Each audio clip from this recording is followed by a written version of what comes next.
O hotel ficava à beira de uma estrada pouco movimentada, cercado por árvores secas e postes que rangiam com o vento. Era o tipo de lugar que você só escolhe quando não tem mais opções. E naquela noite, ele não tinha.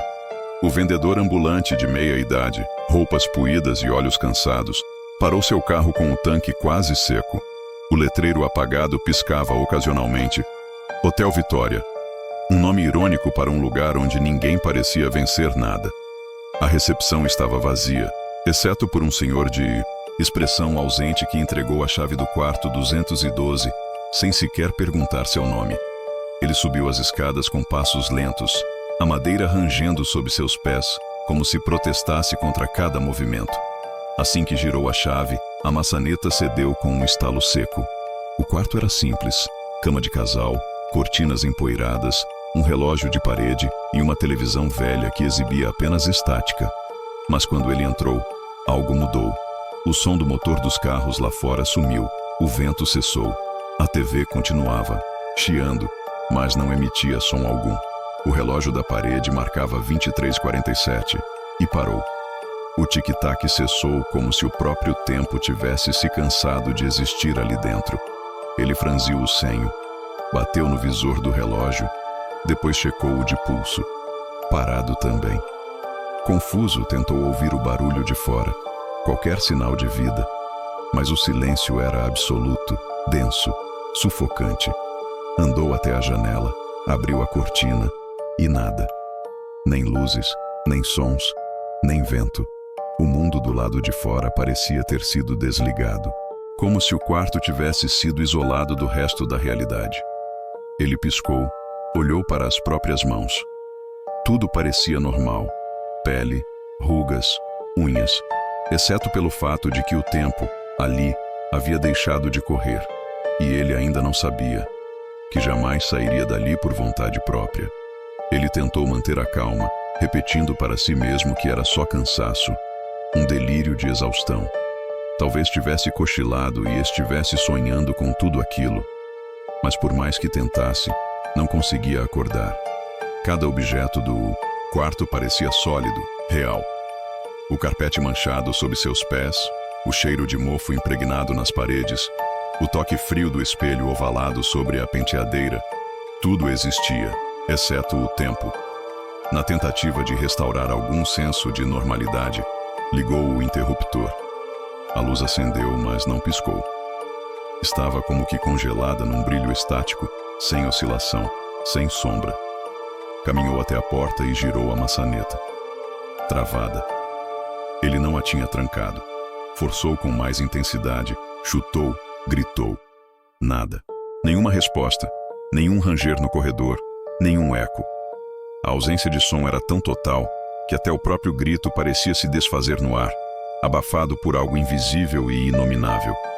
Foi até o telefone na parede. Discou o número da recepção. Nem linha, nem ruído, nem tom de chamada.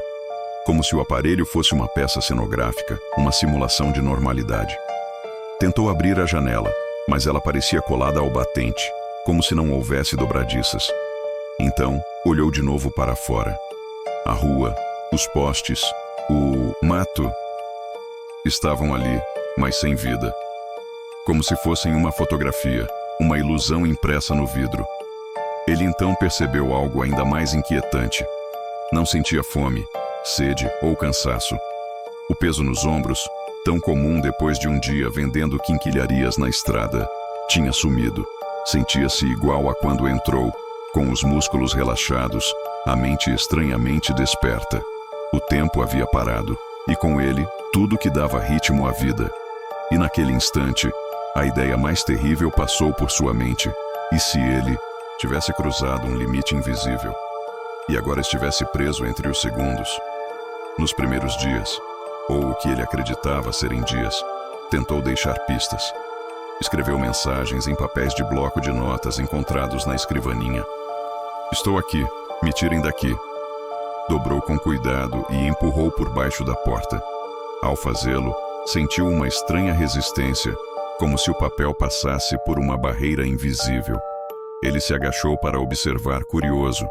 Em segundos, do outro lado da fresta, o papel, Começou a amarelar, escurecer, e então virou pó diante dos seus olhos. Era como se tudo que saía daquele quarto fosse instantaneamente corroído pelo tempo acumulado.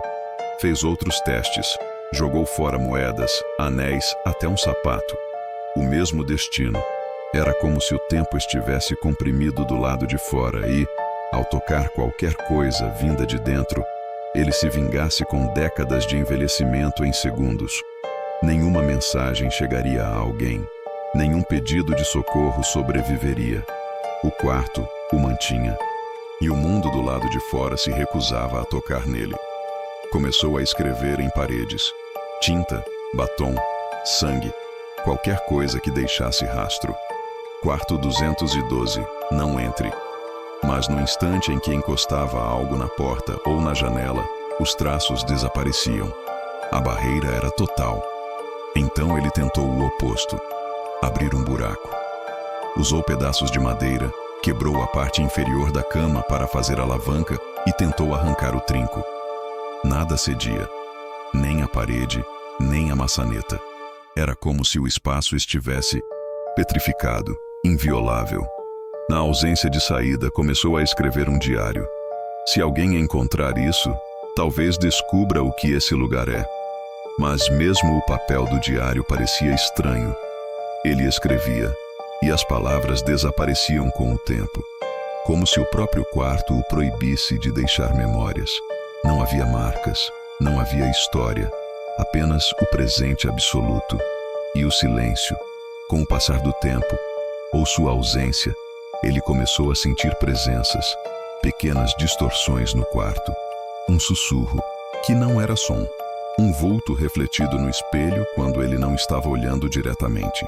Por vezes, acordava, se é que dormia, com a sensação de que havia mais alguém ali, parado no canto escuro ao lado do armário. As sombras pareciam se mover quando não observadas.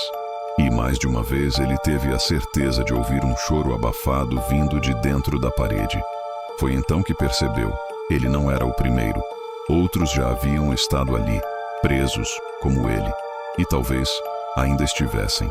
Vasculhou o quarto como nunca antes. Atrás da cômoda, encontrou uma marca. Arranhões longos, como se alguém tivesse sido arrastado. Sob a cama, uma fita de cabelo quase fossilizada. Dentro da gaveta da escrivaninha, escondido sob um forro de tecido rasgado, um anel de noivado com uma inscrição: CM, eternamente. Aquilo não era um quarto. Era um túmulo que não envelhecia. Um altar para almas esquecidas pelo tempo. Sentado no canto, tentou falar em voz alta: quem está aqui comigo? Nenhuma resposta. Apenas o zumbido da ausência. Mas quanto mais tentava ignorar, mais os sinais voltavam. O espelho passou a mostrar breves lampejos de pessoas que não estavam ali. Um homem de paletó olhando fixamente para a porta. Uma jovem sentada na cama, imóvel, olhos vidrados. Às vezes, eles o olhavam de volta, como se ele fosse o novo integrante de um clube silencioso. Os ecos do quarto não eram fantasmas no sentido clássico, eram lembranças. Impressões que o tempo não pôde levar porque o tempo não existe ali dentro. Uma noite, ou instante, ou intervalo indefinido, ele ouviu um som novo, um ranger. O som da maçaneta girando. Pela primeira vez desde que chegou, a porta se abriu. Lentamente, a luz do corredor invadiu o quarto como uma maré viva. Do outro lado, um homem hesitava, segurando a maçaneta com a ponta dos dedos. Jovem, assustado, com uma mala pequena na mão. Os olhos do vendedor se arregalaram. Ele correu até a porta, mas a voz não saía. Era como gritar embaixo d'água. O jovem entrou. E no instante em que deu o primeiro passo para dentro, a porta se fechou com um baque.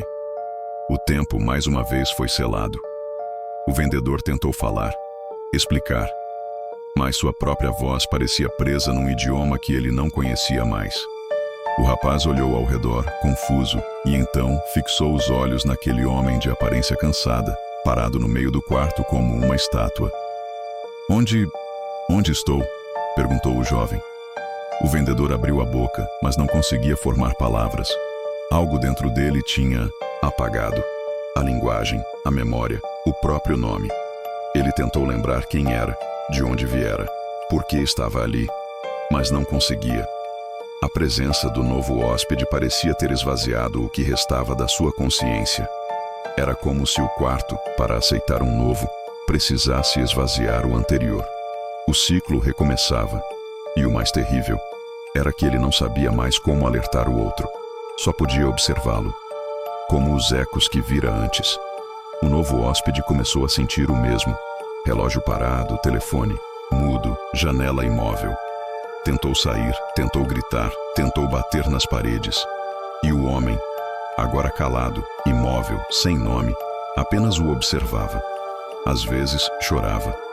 Outras se escondia no canto do quarto, como uma sombra viva. Era um ciclo que recomeçava, e o quarto parecia se alimentar disso. O jovem, inicialmente agressivo, começou a se acalmar.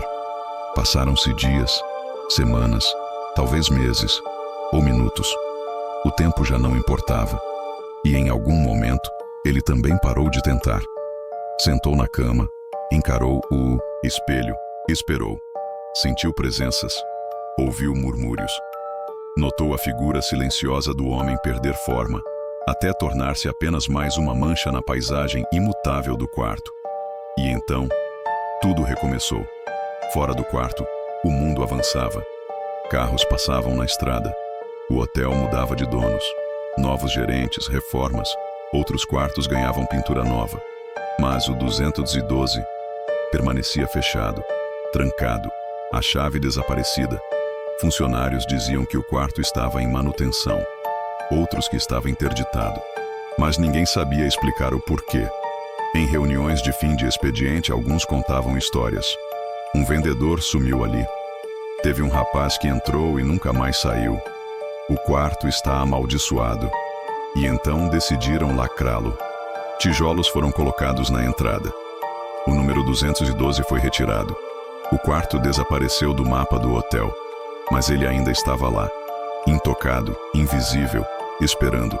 Enquanto o tempo do lado de fora avançava em décadas, o tempo lá dentro continuava em pausa. 2 corpos vivos, mas imóveis. Mentes em silêncio, consciências se apagando. 42 anos depois, o hotel foi vendido para dar lugar a um estacionamento. Máquinas chegaram com barulho e fúria. Operários derrubavam paredes com facilidade, derramando concreto e metal. Mas quando chegaram ao ponto exato onde ficava o antigo quarto 212, algo aconteceu. As ferramentas emperravam, os sensores travavam, GPS paravam de funcionar. E mais estranho ainda, não havia nada lá.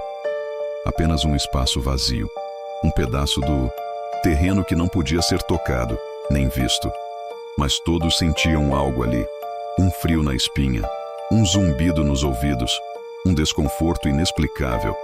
O engenheiro-chefe tentou demarcar o espaço com estacas, mas elas se perdiam, como se engolidas por um buraco invisível. O local foi então contornado, ignorado. Deixa esse pedaço como área verde, disse um deles. E o 212 permaneceu, invisível, mas inteiro, intocado, como se o tempo o tivesse aceitado, como exceção. Anos depois, uma criança brincava no antigo estacionamento. Corria com seu carrinho de brinquedo até que parou. Seus olhos se fixaram num ponto entre as árvores. Uma clareira vazia, nada ali, mas ele sentiu que havia algo, um sussurro que não vinha do vento, um calor gelado, impossível de descrever. Andou até lá, 1 passo, 2, e então esticou a mão, tocou o vazio e sentiu uma textura, como vidro morno. Seu carrinho caiu no chão, olhou para os lados. Ninguém. O menino então encostou a testa naquela barreira, invisível, e por um instante viu 2 figuras sentadas em silêncio dentro de um quarto que não existia mais. Uma cama, um espelho, um relógio parado. Ele piscou e tudo sumiu. Correu chorando e jamais voltou ali. O espaço do quarto 212 permanece onde sempre esteve. O tempo ao redor continua fluindo. Pessoas nascem, envelhecem, morrem, mas dentro daquele ponto invisível, nada muda, nada cresce, Nada morre.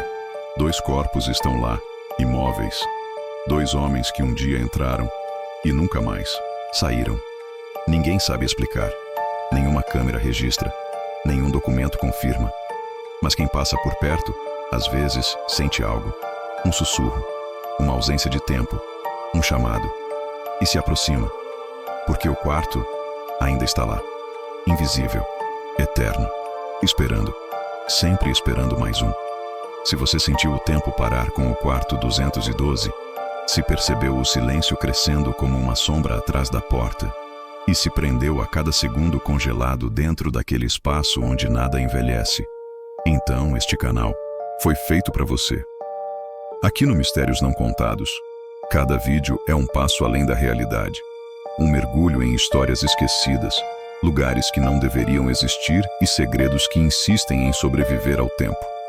Se você quer continuar desvendando o que nunca deveria ser lembrado, se inscreve agora no canal, ativa o sininho para não perder nenhum novo relato e deixa o like. Isso mantém viva a trilha até os mistérios que o mundo preferiu abandonar. Essa foi apenas uma porta entreaberta. Mas, cuidado, a próxima pode não se fechar nunca mais.